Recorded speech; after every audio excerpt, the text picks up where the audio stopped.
शुरू करें हम?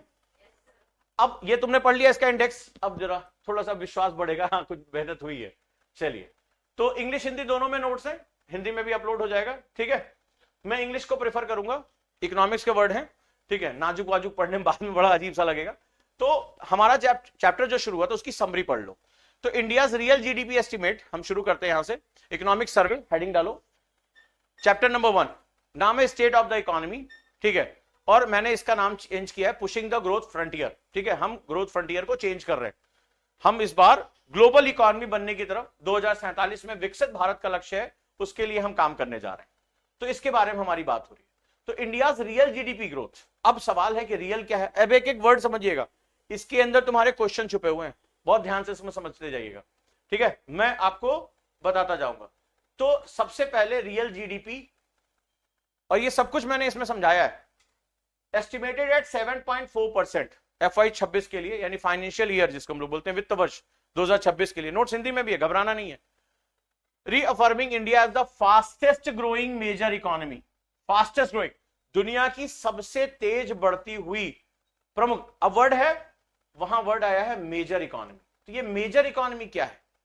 कल आपने देखा जब फ्रांस के राष्ट्रपति भारत में थे, एनेमुअल मैक्रो, उनका स्टेटमेंट सुनिए, कहते हैं कि India is not a rising country, India already rise and the central economy country. बोले भारत को उदय होने की आवश्यकता नहीं है, भारत ऑलरेडी एक महाशक्ति बन चुका है, ये उनका स्टेटमेंट है, ठीक है। तो मेजर इकोनॉमी का मतलब क्या होता है? What do you mean by major economy? प्रमुख अर्थव्यवस्था से आप क्या समझते हैं? एक हो गया फास्टेस्ट ग्रोइंग इकोनॉमी, एक हो गया फास्टेस्ट ग्रोइंग मेजर इकोनॉमी, दोनों में डिफरेंस है। यानी आज हम नॉमिनल जीडीपी पे दुनिया की तीसरी सबसे बड़ी अर्थव्यवस्था बन गए, वो जगह हम पा चुके हैं। तो जो टॉप 5 इकोनॉमीज होती हैं वो मेजर इकोनॉमीज होती हैं, जो जीडीपी का एक बड़ा शेयर अपने साथ रखती हैं। सिर्फ इतना ही नहीं है, मैन्युफैक्चरिंग और सर्विस में उनका क्या योगदान है, इस पे बहुत कुछ डिपेंड करता है। तो फास्टेस्ट ग्रोइंग मेजर इकोनॉमी, इसीलिए दुनिया भागकर भारत की तरफ आ रही है, भारत के साथ रिलेशनशिप डेवलप कर रही है, ठीक है। तो रियल जीडीपी क्या हुआ? अब यहां जो मैंने इसको 2 पार्ट में तोड़ दिया है, एक पार्ट में मैंने चैलेंजेस लिखे और हर हालत में क्वेश्चन है यूपीएससी का, दूसरे में मैंने वो लिखा है कि यहां पर ये हो गया कि हमारी गाड़ी उतरी क्यों एक्सप्रेस वे से, है ना, बैक टू द बैक, मतलब हम उतरे क्यों?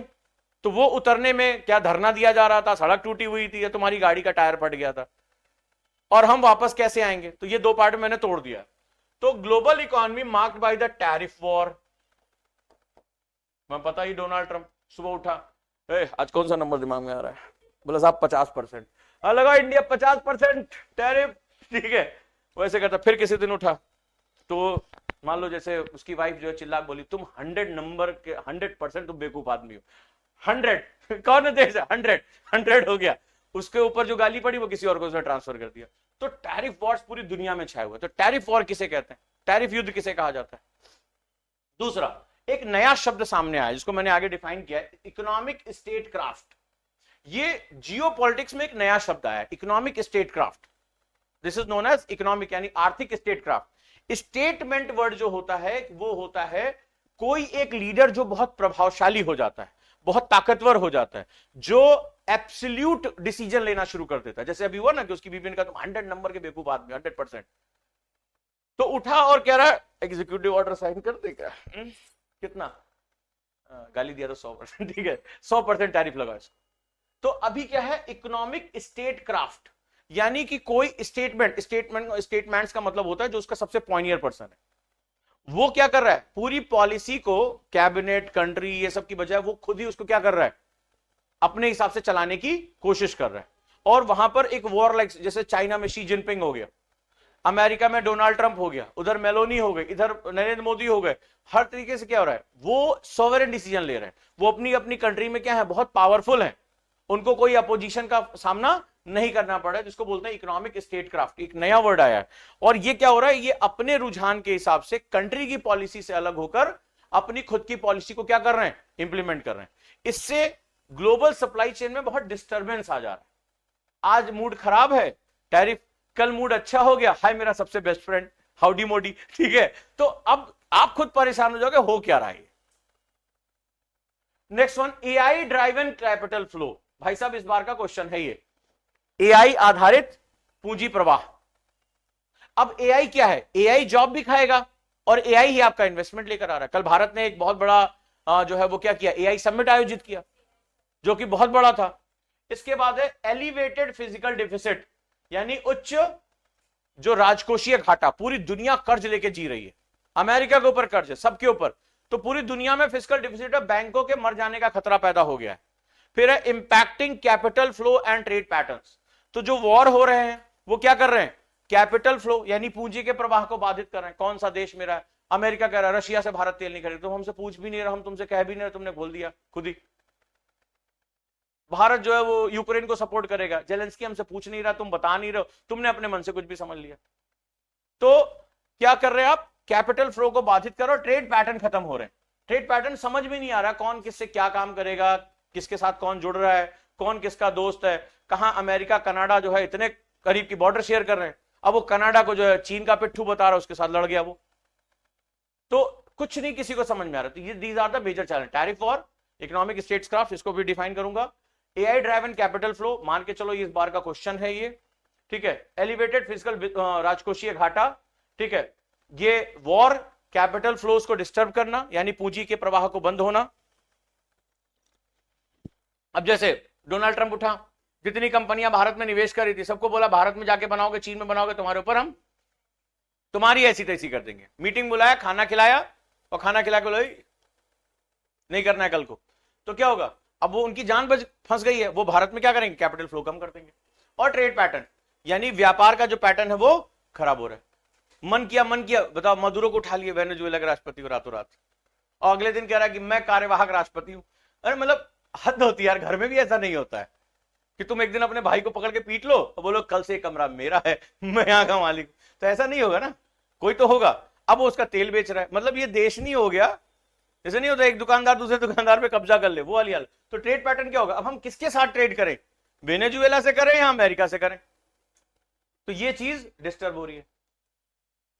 अब पॉजिटिव क्या है हमारे लिए, ये देखो कि हमारी गाड़ी वापस कैसे आएगी। कहते हैं India's macro economic fundamentals, Bharat के जो समष्टि, मैक्रो मतलब समष्टि, व्यापक आर्थिक जो फंडामेंटल हैं वो बहुत स्ट्रांग है। क्या क्या, मॉडरेटिंग इन्फ्लेशन, अभी कल की क्लास में जो आज का अखबार पढ़ाया था उसमें बताया ना भारत का इस समय स्थिति कैसी है, भारत में जीडीपी ग्रोथ भी हो रही है और इन्फ्लेशन भी कम है। तो इससे कल क्या मैंने आंसर बताया था कि डिमांड सप्लाई बैलेंस है, ठीक है। तो मॉडरेटिंग इन्फ्लेशन, इन्फ्लेशन बहुत बड़ा दुश्मन होता है, तो भारत ने इतनी भी प्रॉब्लम होने के बावजूद भी महंगाई को क्या करके रखा है, कंट्रोल करके रखा है। तो हमारे यहां महंगाई को मापते कैसे हैं, किलो में, लीटर में, दर्जन में, कैसे नापते हैं बताओ। हाँ नहीं, कैसे नापते हैं महंगाई के मेजरमेंट के दो नाम बताओ। अब तो हिंट दे दिया, दोनों एग्जाम में आए हुए हैं। महंगाई कैसे नापते हैं, बहन तुम्हारा वेट बढ़ गया है ऐसे बोलोगी तुम तो उस कुर्सी से हट जाओ पहले, जब से तुम बैठी हो तुम्हारी बुद्धि खत्म हो गई है। हाँ,